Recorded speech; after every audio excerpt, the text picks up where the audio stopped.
Sir నమస్కారం sir. నమస్తే. Sir మంత్రి కొండా సురేఖ గారు కేటీఆర్ గారి పైన సంచలన ఆరోపణలైతే చేయడం చూస్తున్నాం సార్. అంటే కేటీఆర్ గారు హీరోయిన్‌లని బ్లాక్‌మెయిల్ చేశారు. ఈయన డ్రగ్స్‌కి అలవాటు పడి వాళ్ళకి అలవాటు చేసి రేవ్ పార్టీలంటూ చేసేసి వాళ్ళని సినిమా ఇండస్ట్రీ నుంచి అంటే తొందరగా వెళ్ళిపోయేలా ఆయనే పన్నాగం పన్నారు. వాళ్ళు పెళ్లిళ్లు చేసుకొని ఈ విధంగా సినిమా ఇండస్ట్రీ నుంచి వెళ్ళిపోవడానికి కారణం ఆయనే.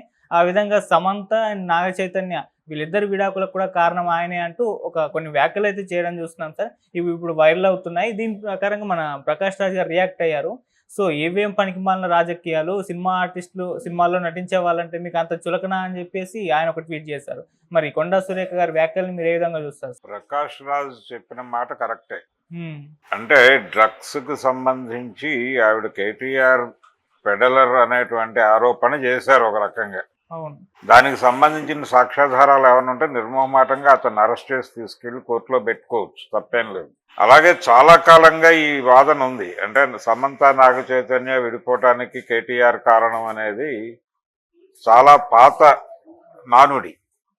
అంటే కాంగ్రెస్ పార్టీ గెలిచినప్పటి నుంచి ఈ రకమైనటువంటి ఆరోపణలు వస్తున్నాయి, రకరకాల మాధ్యమాల్లో మనం చూసాం.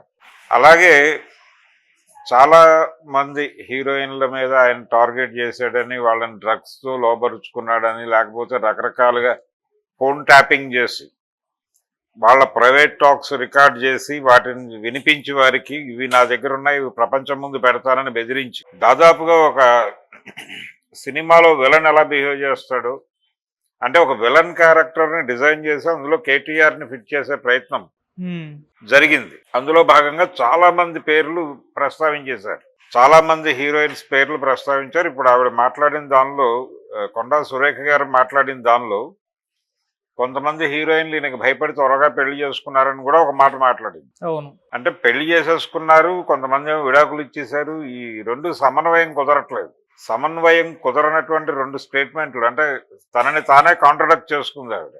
అంటే ఈయన అటాక్ చేస్తాడని భయపడిపోయి సినిమా ఇండస్ట్రీ వదిలి పెళ్లిళ్ళు చేసుకుని పారిపోయారా, ఆ సెన్స్లో వాటింది ఆవిడ. పెళ్ళైన వాళ్ళని ఈయన వదులుతాడా, ఈయన వెళ్ళి విడాకులు ఇప్పించేసి వశపరుచుకునేటువంటి ప్రయత్నం కూడా చేశాడని కదా ఆరోపణ. దీనికి సినిమా వాళ్ళనే ఎందుకు టార్గెట్ చేస్తున్నారు అనేది ఆయన ఆరోపణ. కొండా సురేఖ మీద ప్రకాష్ రాజ్ గారు చేసిన కామెంట్. ప్రకాష్ రాజ్ గారు ఇది మాత్రమే చూస్తున్నారు. అంటే కొండా సురేఖ గారు వీళ్ళ పేర్లు ఇప్పుడు వాడటం చూస్తున్నాడు. ఆయన గతంలోనే వాడేశారు, కొత్త మాట ఏం మాట్లాడలేదు. కొండా సురేఖ మాట్లాడింది ఏది కొత్త మాట కాదు. బీఆర్ఎస్ ఓడిపోయిన క్షణం నుంచి కాంగ్రెస్ పార్టీని సపోర్ట్ చేసేటువంటి మీడియా నుంచి, కేటీఆర్ని బీఆర్ఎస్ని వ్యతిరేకించేటువంటి మీడియా సర్కిల్స్ నుంచి విపరీతంగా బయట సర్క్యులేషన్ జరిగినటువంటి వార్తలే ఆవిడ ఈ రోజున కొత్తగా మాట్లాడారు తప్ప పాత వార్త ఇదేమీ కొత్త కంటెంట్ ఏమీ కాదు. ఇప్పుడు ప్రకాష్ రాజ్ స్పందించాడు అంతే. ఇక్కడ ఒక విషయం ప్రకాష్ రాజ్ దృష్టికి తీసుకురావాలనుకుంటున్నాను నేను. అంటే డ్రగ్స్కి సంబంధించి దీనిలో ఇంకో మాట లింక్ అయి ఉంది.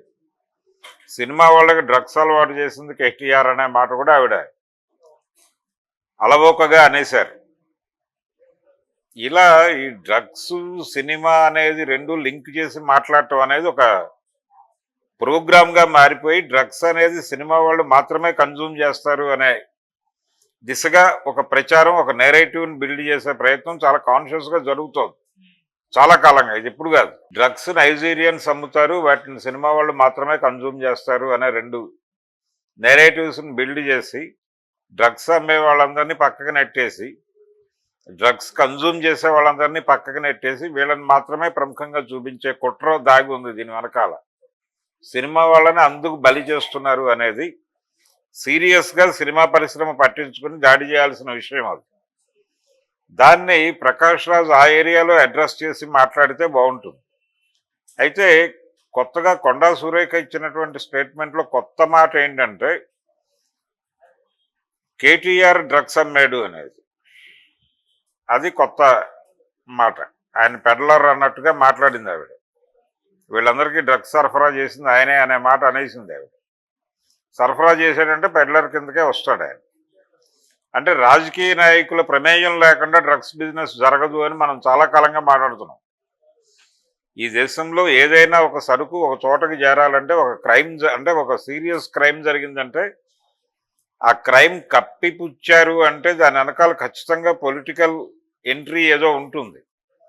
అది ఏమిటి అనేది ఎలా కనిపెట్టాల్సి ఉంటుంది, దర్యాప్తు చేయాల్సి ఉంటుంది, పరిశోధించి బయటకు లాక్కురావాల్సి ఉంటుంది.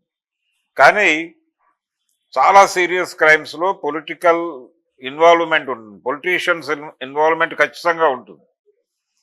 ఇప్పుడు ఏదో ఒక ఎయిర్పోర్ట్లోనో లేకపోతే మరొక చోట డ్రగ్స్ దొరికాయనే వార్తలు మనం చూస్తూ ఉంటాం తరచు. అలా కాకుండా కొన్ని కంటైనర్లు ఒక షిప్ యార్డ్లో ఉన్నాయి అనే వార్తలు కూడా చూసాం. అంటే వ్యక్తులు పట్టుకొస్తుంటే ఎయిర్పోర్ట్లో దొరుకుతారు, అది వేరే గొడవ. కంటైనర్లు వచ్చి అక్కడ డంప్ అయిపోయినాయి అనే వార్తలు చూసాం. ఆ తర్వాత ఆ కంటైనర్లు ఏమైపోయినాయో ఎవరికి తెలియదు, దానికి ఫాలో అప్ వార్త ఉండదు. దాన్ని నాశనం చేశారా లేకపోతే దాన్ని ఎవరికైనా తక్కువ రేటుకి అమ్మేశారా, దానికి సంబంధించిన ఒక క్లారిటీ ఉండాలి కదా, అదేమి ఉండదు. కంటైనర్లు ఉన్నాయనే వార్త మాత్రం ప్రముఖంగా అచ్చవుతుంది. ఆ తర్వాత ఆ కంటైనర్లు అక్కడి నుంచి మాయమైపోయి జనజీవన స్రవంతిలోకి వస్తాయి. చాలామంది ఆ డ్రగ్సే కన్జ్యూమ్ చేస్తారు. హైదరాబాద్లో పబ్బుల మీద అటాకులు జరుగుతూ ఉంటాయి. ఈ పబ్బుల మీద జరిగే అటాక్స్లో ఆ పబ్బులలో కన్జ్యూమ్ అయ్యేటువంటి డ్రగ్స్ అన్ని ఆ పోర్ట్లో నుంచి బయటకు వచ్చినటువంటి కంటైనర్లలో నుంచి వచ్చిన డ్రగ్సే కావచ్చు. జగన్మోహన్ రెడ్డి రోజుల్లోనూ కంటైనర్లు ఉన్నాయనే వార్తలు వచ్చినాయి. చంద్రబాబు గారు అధికారంలోకి వచ్చిన తర్వాత కూడా కంటైనర్లలో డ్రగ్స్ దిగాయనే వార్తలు వచ్చినాయి. పోర్ట్లు, ఎయిర్పోర్ట్లు అన్నీ కూడా అదానీ గారి కంట్రోల్లో ఉండటం వలన వారి నాయకత్వంలో డ్రగ్ బిజినెస్ జరుగుతోందనే అభిప్రాయం కూడా చాలా మందిలో ఉంది. ఇలా పొలిటికల్ ఇన్వాల్వ్మెంట్ లేకుండా డ్రగ్ సర్క్యులేషన్ జరగదు ఈ దేశంలో అనేది ఒక స్పష్టమైనటువంటి వార్త కాదు, విషయం, వాస్తవం కూడా. కాబట్టి దాన్ని ఏదో మేరకు అడ్మిట్ చేసింది ఆవిడ కొండా సురేఖ గారు. కేటీఆర్ పెడ్లర్ అని ఇప్పుడు ప్రూవ్ చేసుకోవాల్సిన బాధ్యత ఆగింది కేటీఆర్. ఇది సీరియస్ ఎలిగేషన్. మీకు దానికి సంబంధించినటువంటి ఆధారాలు ఉంటే, ఆధారాలు లేకుండా మాట్లాడటం తప్పు. మాట్లాడిన మాట ఖచ్చితంగా ఆధారాలు చూపించాలి, ఆధారాలు ఉంటే అరెస్ట్ చేయాలి. మరి అరెస్ట్ చేసి లోపలేయకుండా ఎందుకు తాత్సారం చేస్తున్నారు? నేరస్తుడిని బయట వదిలిపెట్టడం కూడా తప్పే కదా, అది మీరు చేసిన తప్పు అవుతుంది. రేపు ఎవరైనా మీ మీద కేసు పెట్టచ్చు, అంటే ఫలానా వ్యక్తికి వ్యతిరేకంగా సాక్ష్యాధారాలు దగ్గర పెట్టుకుని కూడా అరెస్ట్ చేయకుండా తాత్సారం చేస్తున్నారంటే దీని వెనకాల ఏమిటి ఉంది కోణం అని చెప్పేసి, దీని వెనకాల ఏదైనా కుట్ర కోణం ఉందా అని చెప్పి ఆవిడని అరెస్ట్ చేసి లోపలేయచ్చు. కాబట్టి ఏ మాట అయినా పబ్లిక్ డొమైన్లోకి ఒక మాట విడుదల చేసేటప్పుడు నాలిక చేత్తో పట్టుకు మాట్లాడాలి. ఎలా పడితే అలా మాట్లాడేస్తే అలాగా? కేటీఆర్ మీద ఆయన హీరోయిన్స్ని వశపరచుకోవడానికి ఫోన్ ట్యాపింగ్ చేశాడు. ఇవన్నీ ఫోన్ ట్యాపింగ్ ఎపిసోడ్ ఒకటి నడిచింది. ఆ ఫోన్ ట్యాపింగ్ ఎపిసోడ్లో ఇవన్నీ సర్క్యులేట్ అయినవే. ఏది నాగ చైతన్య సమంత ఎపిసోడు, ఇంకొక 2-3 హీరోయిన్ల పేర్లు రొటేట్ అయినాయి. అయితే ఇప్పుడు కొత్తగా ఈవిడ చెప్పింది వారికి డ్రగ్స్ అలవాటు చేసే ఈ డ్రగ్స్ వ్యవహారం కూడా కొంతమేరకు గతంలో చర్చకు వచ్చింది. కానీ దీనిలో పర్టికులర్గా ఈయన సప్లై చేశాడు, సరఫరాదారుగా ఉన్నాడు అన్న టోన్లో మాట్లాడింది ఆవిడ. ఇది ప్రూవ్ చేసుకోవాల్సిన అవసరం ఉంది.